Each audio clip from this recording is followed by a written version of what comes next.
Hello friends, welcome to RC info. मेरा नाम रीता चौधरी। आशा करती हूँ आप सभी लोग स्वस्थ होंगे, अच्छे होंगे। ऐसे ही अपना और अपने परिवार वालों का ध्यान रखें, स्वस्थ रहें, अच्छे रहें, मस्त रहें। आज का वीडियो पेरिटोनियल डायलिसिस के ऊपर, और मेरे अभी तक जितने भी वीडियोज़ हैं उनके लिंक मैंने डिस्क्रिप्शन में दे दिए हैं। आप डिस्क्रिप्शन में जाके वीडियो के लिंक ओपन करके मेरे सभी वीडियोज़ देख सकते हैं। और प्लीज़ भी मेरे वीडियोज़ अगर पसंद आए तो like, share, comments and channel को सब्सक्राइब करना ना भूलें। तो सबसे पहले जानते हैं कि what is the peritoneal dialysis. देखिए, peritoneal dialysis is a type of dialysis. Peritoneal dialysis अगर देखते हैं तो हीमोडायलिसिस और पेरिटोनियल डायलिसिस मेन डायलिसिस का पार्ट है। मींस यदि हम डायलिसिस के टाइप करते हैं तो डायलिसिस को हम दो पार्ट्स में डिवाइड कर सकते हैं। Number 1 haemodialysis and number 2 peritoneal dialysis. तो अभी जो हम पढ़ रहे हैं पेरिटोनियल डायलिसिस पढ़ रहे हैं। इसका मीन है ये it is a type of dialysis जहाँ पर हम infuse of the dialysis solution, इसमें हम लोग क्या करते हैं कि हमारे टमी के अंदर, हमारी जो एब्डोमन है, जो बेली है, यहाँ पर क्या होता है कि एब्डोमन आप सभी लोग जानते होंगे, यहाँ पे एक विसरल मेम्ब्रेन होती है और पेराइटल मेम्ब्रेन होती है, जिसको हम पेरिटोनियल कैविटी के नाम से भी जानते हैं। तो एक फ्लूइड होता है जिसे हम पीडी फ्लूइड बोलते हैं। इस पीडी फ्लूइड को हम यहाँ पर भेजते हैं, ठीक है, इन्फ्यूज़ करते हैं। ये पीडी फ्लूइड जनरली किसका होता है? शुगर सॉल्यूशन होता है, जो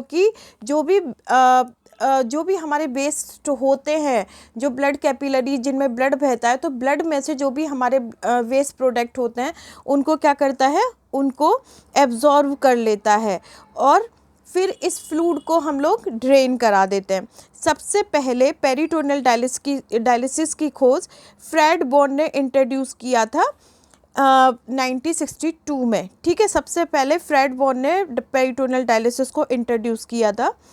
पेरिटोनियल डायलिसिस जो है एक तरह का किडनी फेलियर का ट्रीटमेंट है। ये जब होता है जब किसी भी पर्सन की किडनी फेल हो जाती है। अब ये डिपेंड करता है कि पेशेंट पेरिटोनियल डायलिसिस को चूज़ करता है या हीमोडायलिसिस को चूज़ करता है। अगर पेशेंट हीमोडायलिसिस को चूज़ करता है तो उसको हीमोडायलिसिस होती है, और अगर पेरिटोनियल डायलिसिस को चूज़ करता है तो पेरिटोनियल डायलिसिस होती है। सबसे पहले अब यहाँ पर एक बात जानने की है कि आखिर पेरिटोनियल डायलिसिस में होता क्या है। तो प्रोसीजर ऑफ पेरिटोनियल डायलिसिस बताती हूँ मैं आपको। It is also a treatment of kidney failure. Means ये किडनी फेलियर का ट्रीटमेंट है। और जब भी हमें किसी की भी पेरिटोनियल डायलिसिस करनी होती है तब सर्जन एक हफ्ते पहले, जब भी हमें पेरिटोनियल डायलिसिस करनी है तो पेरिटोनियल डायलिसिस से एक हफ्ते पहले जो भी सर्जन होता है एक सॉफ्ट ट्यूब, जिसे हम पीडी कैथेटर भी बोलते हैं, उसको बेली में इंसर्ट कर देता है। इसके बाद यहाँ पर अगर हम आते हैं कि आखिर इस ट्यूब के थ्रू हम क्या करते हैं, तो वो पूरा प्रोसीजर में समझते हैं।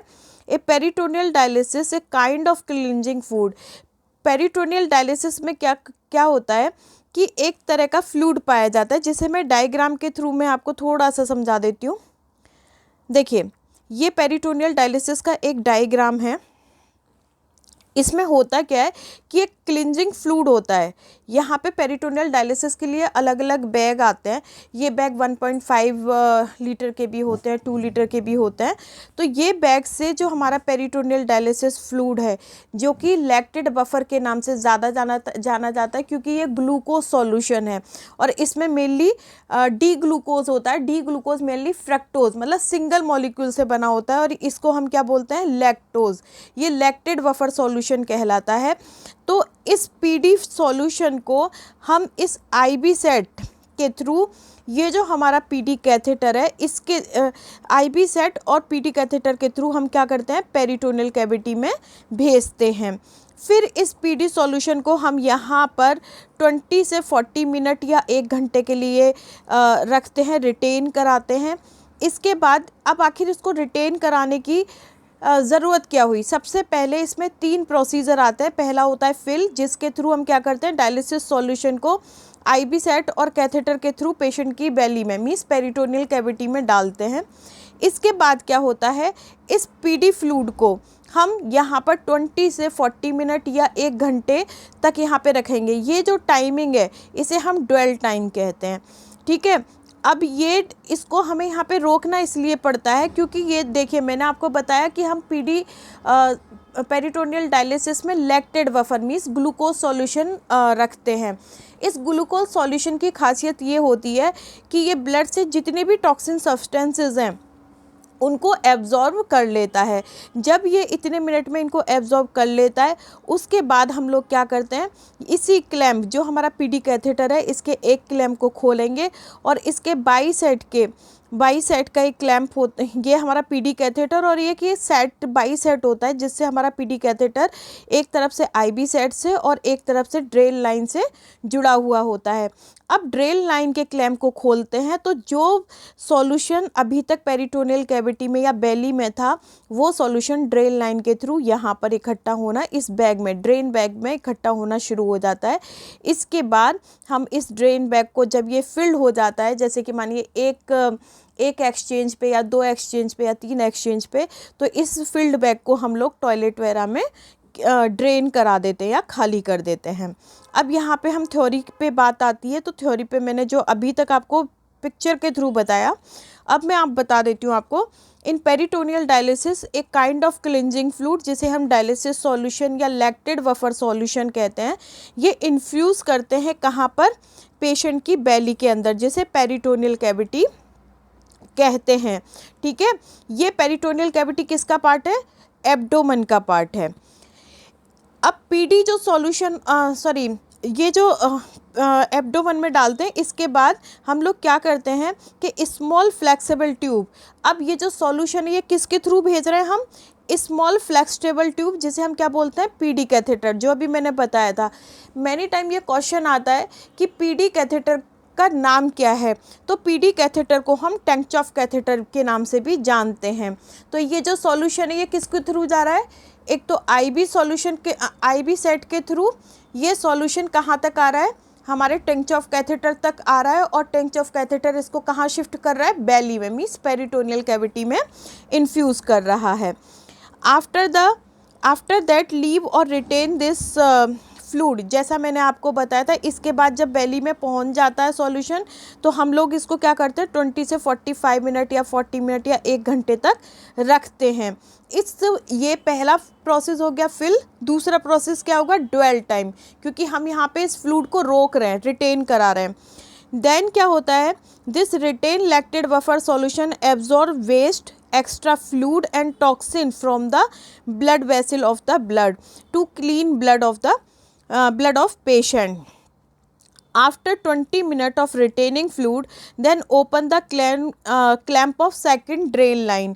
अब वही मैंने बताया कि जो भी आपका ड्वेल टाइम आप रख रहे हैं, जब वो कंप्लीट हो जाता है तो उसके बाद हम लोग क्या करते हैं, ड्रेन लाइन के क्लैम्प को ओपन कर देते हैं, जिससे जो भी फ्लूइड बेली में था वो किस में, ड्रेन बैग में कलेक्ट हो जाए। अब ये जो फिलिंग की जो प्रोसीजर है, अगर हम यहाँ पर आते हैं, आफ्टर दैट जब ये पूरा फिल हो जाता है तो इसे हम क्या कर देते हैं, जब हमारा ड्रेन बैग फिल हो जाता है तो टॉयलेट में डिस्कार्ड कर देते हैं। यहाँ पर एक चीज़ दी हुई है कि patient need this procedure empty use solution, एक दिन में यही फिल करने वाले प्रोसीजर और ड्वेल करने वाले प्रोसीजर और ये जो ड्रेन करने वाला प्रोसीजर है, ये कम से कम 4 से 6 टाइम करना होता है पेरिटोनियल डायलिसिस के अंदर। ठीक है, अब ये जो प्रोसीजर है जिसमें हम क्या कर रहे हैं, वैली को फिल कर रहे हैं, फिर फ्लूइड को क्या कर रहे हैं, रिटेन करा रहे हैं, और फिर क्या कर रहे हैं, ड्रेन करा रहे हैं। ये प्रोसीजर पेरिटोनियल डायलिसिस में हम लोग 4 to 6 टाइम करते हैं, और इस होल प्रोसीजर को हम लोग किसके नाम से जानते हैं, एक्सचेंज के नाम से भी जानते हैं। PD fluid is allowed to remain in the peritoneal cavity for a period of time for a solute clearance, जो कि मैंने पहले ही बताया था कि आखिर PD fluid को पेरिटोनियल कैविटी में क्यों रखते हैं। The process of doing peritoneal dialysis is called exchange. ये जो प्रोसेस है जिसमें हम पेरिटोनियल डायलिसिस कर रहे हैं, जैसे फिल कर रहे हैं, ड्वेल कर रहे हैं और ड्रेन कर रहे हैं, ये क्या होता है, इसको हम क्या बोलते हैं, एक्सचेंज बोलते हैं। फिल का मतलब होता है it is the process by which peritoneum cavity full with lactated buffer of PD, जैसा मैंने पहले बताया। ड्वेल, जितनी देर हम उस पीडी फ्लूइड को कहाँ रखते हैं या लैक्टेड बफर को किस पेशेंट की पेरिटोनियम में रखते हैं, उसको हम बोलते हैं ड्वेल टाइम। ड्रेन क्या होता है, जब ये हमने 20 मिनट्स तक या 40 मिनट्स तक या 45 मिनट 1 घंटे तक हम उस जो पीडी फ्लूइड है उसको रखते हैं, उसके बाद हम लोग क्या करते हैं, इसको डिस्कार्ड करते हैं या ड्रेन कराते हैं ड्रेन बैग में। ये क्या कहलाता है, ड्रेन कहलाता है। इसके बाद है यहाँ पे कुछ इंपॉर्टेंट पॉइंट दिए हुए हैं। Dialysis occur during the dwell phase. अगर कोई ये पूछता है कि किस फेज में पेरिटोनियल डायलिसिस होती है या पेरिटोनियल डायलिसिस की किस फेज में डायलिसिस होती है, तो वो कौन सी फेज है, ड्वेल फेज, क्योंकि यहाँ पे हम पीडी फ्लूइड को क्या करा रहे हैं, स्टे करा रहे हैं पेरिटोनियम कैविटी में। नेक्स्ट है इन पेरिटोनियम डायलिसिस, पेरिटोनियम डायलिसिस में जो पेरिटोनियम है, पेरिटोनियम की 2 मेम्ब्रेन है, विसरल मेम्ब्रेन और पेराइटल मेम्ब्रेन। ये दोनों मेम्ब्रेन मिलके सेमी परमिएबल मेम्ब्रेन का काम करती हैं। और ये किसके थ्रू काम करेंगी, जब हम पीडी फ्लूइड भेजेंगे तभी ये सेमी परमिएबल मेम्ब्रेन का काम करेंगी। ठीक है। A peritoneal good flow is necessary. Peritoneal dialysis में अगर पेरिटोनियम के लिए गुड फ्लो नहीं आ रहा है, मतलब अच्छा फ्लो नहीं आ रहा है, जितना हमने दिया और उसके हिसाब से ड्रेन नहीं हो रहा है, तो ये थोड़ा सा डिफ़िकल्ट हो जाता है कि डायलिसिस प्रॉपर नहीं हुई है। ठीक है। ये मैंने पूरी पिक्चर दी है जिसमें बताया कि कहाँ पे हम लोग कैथेटर को रखते हैं। ये पूरे कुछ पिक्चरों के थ्रू अच्छा खासा मैंने समझाया कि एक पिक्चर से समझ में ना आए तो आप इस तरीके से रियलिटी में इस तरीके से देखिए। पहली वाली पिक्चर जो मैंने आपको दिखाई थी वो मैंने एब्डोमेन के अंदर की दिखाई थी, ये बाहर की। रियलिटी में इस तरीके से हमारा ये पीडी कैथेटर होता है। ये पीडी कैथेटर जिसे हम टेंचॉफ कैथेटर के भी नाम से जानते हैं, ये पीडी कैथेटर बाईसेट क्या का मतलब है, बाईसेट एक ऐसे ब्रांच सेट है जिसकी एक ब्रांच आईवी लाइन से जुड़ी होती है, किसके लिए, पीडी फ्लूइड लाने के लिए, और दूसरी ब्रांचेस की ड्रेन बैग से जुड़ी होती है, जिससे कि जो भी ड्वेल टाइम के बाद जो पीडी फ्लूइड आएगा वो इस ड्रेन बैग में जा सके। इसके अलावा यहाँ पे एक और मैंने पेरिटोनियल मेम्ब्रेन का आपको दे रखा है स्ट्रक्चर, तो आप चाहें तो पेरिटोनियल डायलिसिस प्रोसीजर को कि कहाँ ये मैंने ऐसे दिया हुआ है, तो ये पिक्चर भी आप देख सकते हैं। तो ये था आज का वीडियो पेरिटोनियल डायलिसिस के ऊपर। आगे के वीडियोज़ के लिए आप आगे वाले वीडियोज़ देखिए जो कि 1-2 दिन में अपलोड होगा। Okay, thank you.